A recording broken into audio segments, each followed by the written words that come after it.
Okay lang po bang laktaw-laktaw ang hulog? Example, may hulog ako ng June 2023, tapos next hulog ko po ay August 2023 na. Ididi ko po ay January 2024. Thank you po sa pagtugon. Hi Beb! For today's video, sasagutin natin yung question ni Ma'am Sherwin. Beb, kung ang EDD mo ay January 2024, para malaman kung ikaw ay qualified sa maternity benefits, i-exclude natin ang semester of contingency mo na mula October 2023 to March 2024.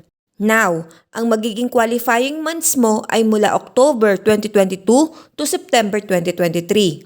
Para sa question mo na okay lang po bang laktaw-laktaw ang hulog, example, hulog ko ng June 2023, tapos next hulog ko po ay August 2023 na. Pwede naman po, dahil dito po magse-select ng at least 3 to 6 highest monthly salary credits para makompute ang maternity benefits mo. Kung may at least 3 months na contribution ka sa qualifying period mo, yes, eligible ka sa maternity benefits.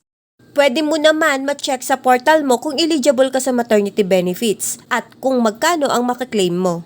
Dito sa My.SSS account, proceed ka sa inquiry, then go to eligibility, and select sickness maternity. Next, i-click mo lang ang maternity, then input mo lang yung details, and click submit.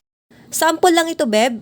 As you can see here, ito ang qualified period ng MSC or monthly salary credit. Beb, hindi ito ang total amount na makukuha mo.